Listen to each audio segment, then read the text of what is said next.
Hello everyone, welcome to the Hindu analysis for 24th February 2021. Let us begin with the first article today. So if you are well aware of the developments that are happening in the Nepal, there is a constitutional crisis brewing over there. The ruling Communist Party of Nepal has fractured into two factions. One is Prime Minister's Mr. Oli faction and the ex-Prime Minister Prachanda faction.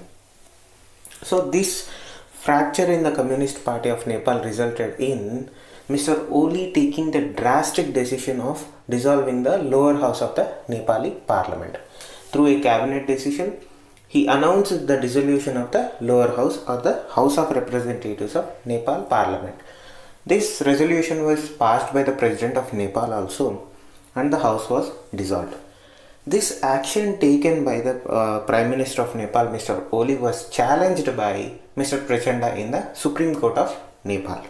Now, after a few days of deliberation, mostly months of deliberation, the Supreme Court of Nepal on Tuesday reinstated the House of Representatives, that is the lower house of the Nepal's parliament.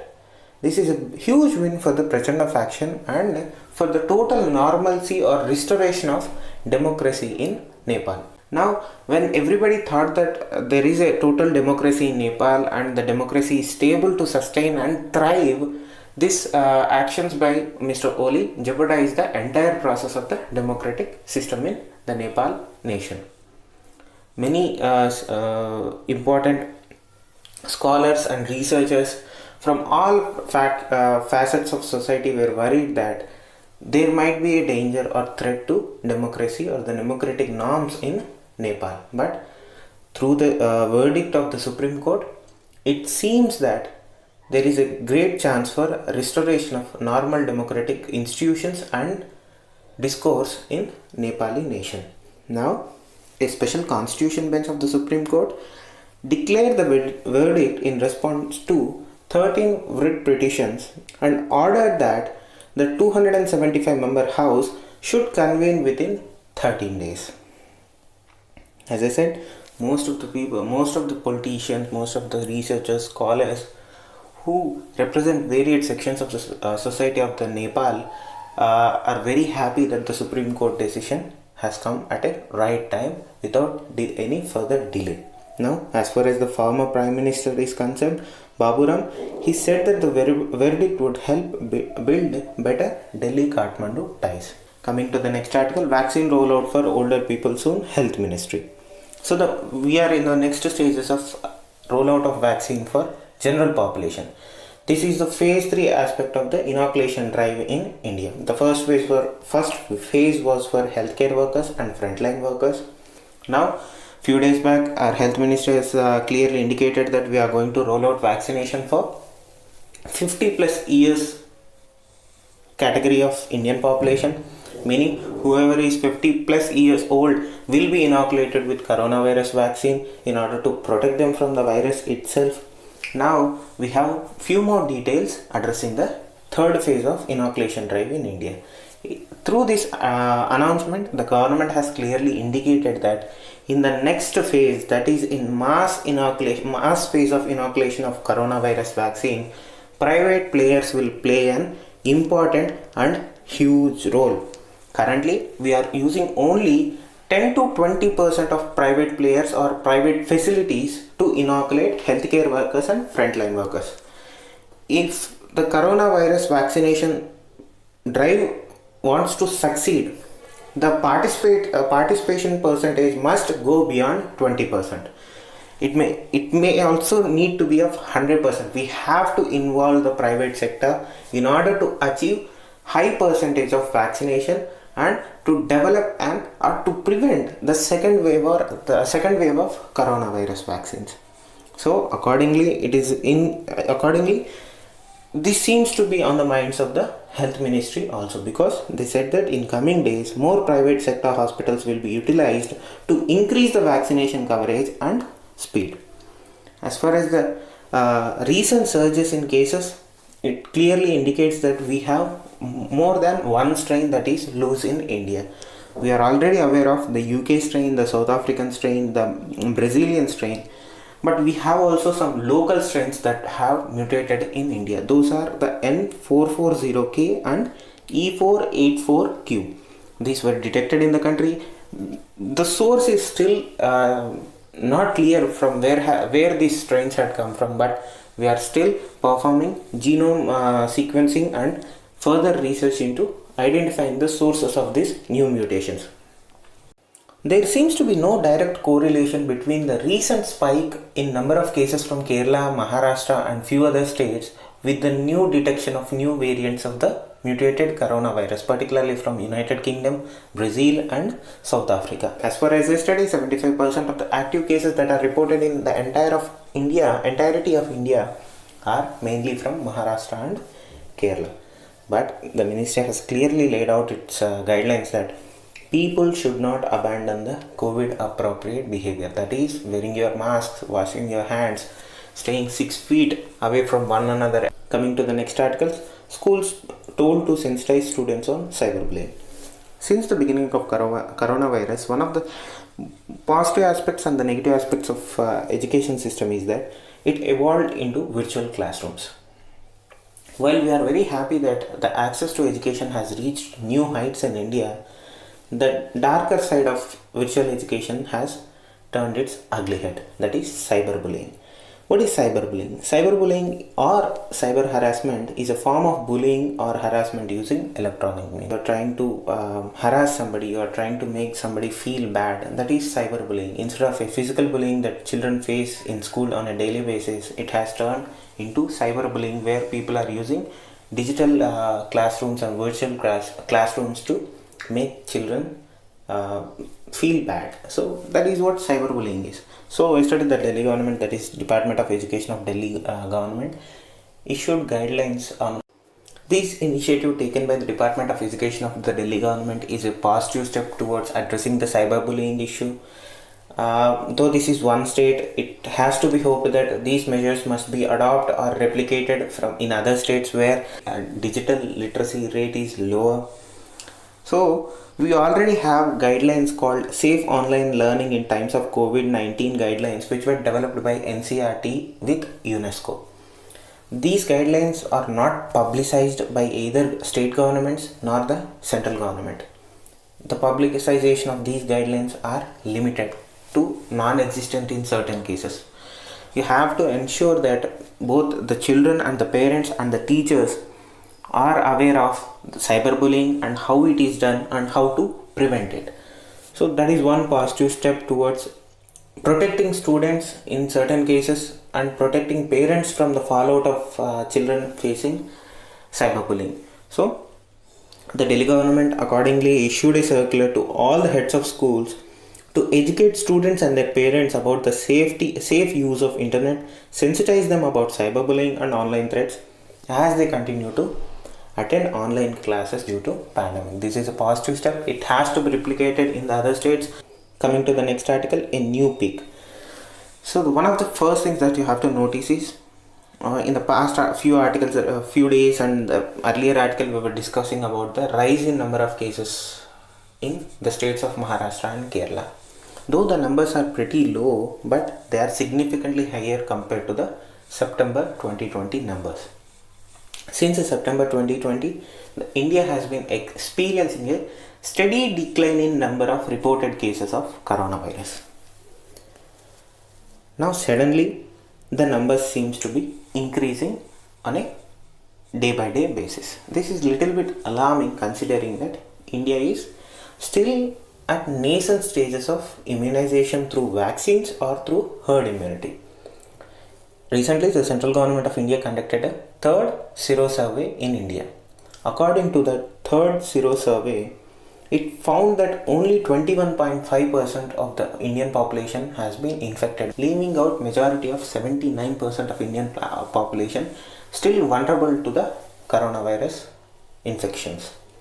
Now comes the question, has India reached the herd immunity level? The answer is no. Are we inoculating population at high rates? The answer is still no, because we are still talking about phase 3 where we want to vaccinate people above the age of 50 plus now. So it has to be taken in the context that we are teetering at the beginning of a second wave in India. Now, what is the issue here? So the issue starts with the steady increase in caseload of coronavirus. It can be attributed to only one thing. Either it is due to high percentage of infection of people who are virus naive or reinfection. So that is the issue here. So that raises the possibility of spread of any of the three variants first found in other countries or the emergence of new variants here in India. But the ministry clearly indicated that the relation between the recent spike in number of cases might not be related to the new variants found. But it highlights one thing. It highlights the importance of undertaking large-scale sequencing of the SARS-CoV-2 genome from infected people to track and trace the emergence and spread of any new variants. Though we are tracking and sequencing new variants of the genome, it has been relegated to few institutions only. The scale is nowhere near what is required. The current demand doesn't meet what we are doing right now. It falls short of our requirements, our own requirements. Now, we have two options. We have to follow all the COVID-19 protocols that we have been following for the past 1.5 years. And since vaccines are at hand, we have working vaccines at hand, we have to speed up the vaccination percentage or vaccination coverage. It is good time to speed up vaccination coverage to protect large population of vulnerable people and increase mask wearing. So two things, we have vaccines, we have to increase the speed of coverage, and all the while we have to ensure that people are adhering to good COVID-19 protocols. Coming to the next article, Indradhanush 3.0 to fill gap in immunization due to COVID-19. Due to the coronavirus pandemic, there has been a gap in the central government's immunization program. This entire immunization program is to protect children and pregnant women from preventable and vaccinable diseases. So we have been doing it through the flagship program of Indradhanush that was launched in the year 2014. Currently now we are in the third iteration or third phase of Mission Indradhanush, that is Indradhanush 3.0. The entire idea of the ultimate goal of Mission Indradhanush is to ensure full immunization with all available vaccines for children up to 2 years of age and pregnant women. Due to coronavirus pandemic, our immunization program had to be stalled because resources were being allocated and people could not access the medicines that they needed due to lockdowns and various other logistical issues.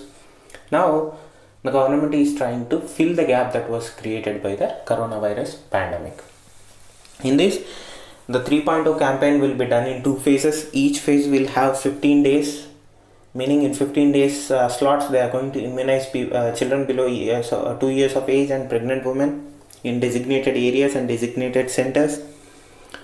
The intensified 3.0, that is intensified Mission Indradhanush 3.0, is aimed solely to accelerate the full immunization of children and pregnant women.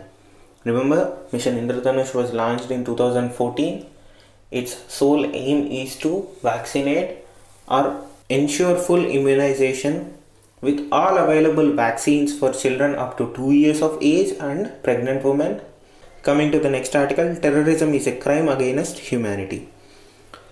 Our External Affairs Minister, that is Mr. Jaishankar, was addressing a high-level segment of the 46th session of Human Rights Council. During this, he made the statement as following that terrorism continues to be one of the gravest threats to humankind. It is a crime against humanity and violates the most fundamental human rights, namely the right to life. Terrorism can never be justified, nor its perpetrators ever equated with its victim.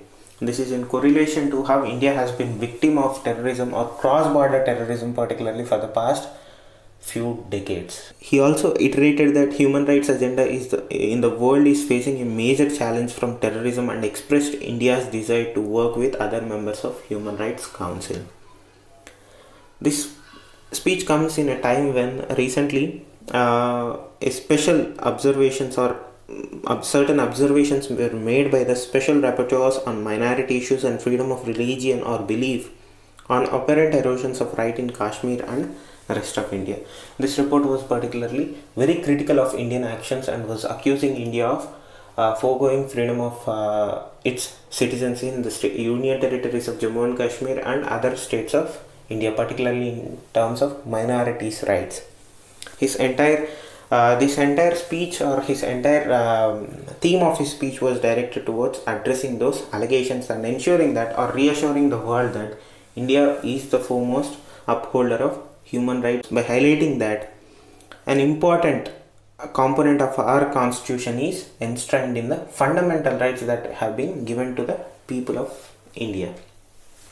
So the timing is of utmost importance because we are facing a lot of criticism as per certain actions taken by the central government over the past few years. Coming to the next article, Facebook to end Australia news blackout. So companies like Google, Facebook are locked in a fight with the government of Australia. The Australian government, or Australian Parliament to be very specific, brought in a new law where social media companies have to pay for the sources of news that they generate or take from.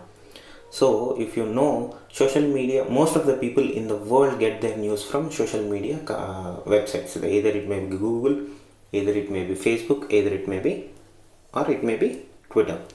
But what happens is, when these platforms takes the news from the sources, they tend not to pay the news companies.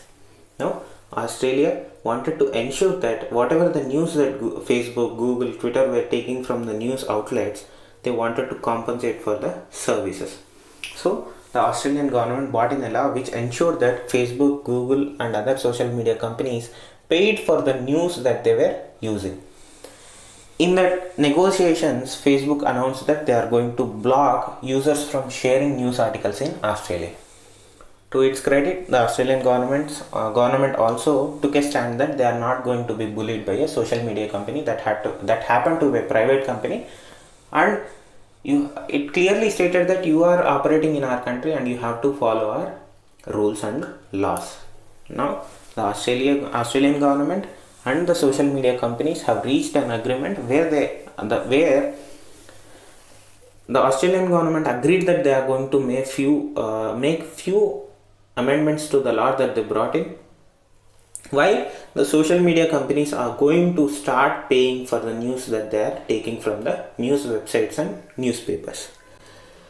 This is one step where the private companies are trying to bully the elected or democratically elected government. This entire saga has an important lesson for other countries to be followed. That is, one, when companies tend to use other sources, they have to pay for it, because newspapers lose money when somebody shares their article without paying for it. Coming to the next article, government to review anti-dumping duty on Chinese steel products. One of the biggest imports that we have from China is through steel products. Steel from China is very cheap, though we have high percentage of steel manufacturing in India. Due to cost difference between the steel products from China and the products that were manufactured in India, most manufacturing users prefer the Chinese steel because of its price. And China also tries to exploit our economy through this way of dumping steel into our country. This dumping becomes a problem when the material that is being imported has a direct impact on our domestic manufacturing sector. In the case of steel that is being imported from China is having a direct impact on our steel production in India because of the price variations and demand variations. Since the price of steel in India is higher, they are going for the steel that is coming from China. Accordingly, the Indian government also imposes anti-dumping duties on certain products to ensure a competitive market. Let us say the price of steel is 100 rupees. The steel that is manufactured in India, the steel from China that is being imported is priced at 80 rupees. The government imposes an anti-dumping duty of 20 rupees on the steel that is being imported by China. So now the price of steel that is being imported from China also becomes 100 rupees, and the price of domestically manufactured steel is also 100 rupees. Now it is a equal competitive market and the user can choose from any one of the two. That is what anti-dumping duty means. Now the reason that is in news again is because Though anti-dumping duty is being levied on Chinese steel products, they are circumnavigating those charges and still trying to undermine our domestic steel sector. That is why few parties have complained to the government to initiate action against the importers. Now, the central government, that is the Commerce Ministry, has started an investigation into these allegations, and it would follow a review and come out with a report as to what is the ground reality and how they are trying to circumnavigate our own charges and taxes. Thank you. Have a good day.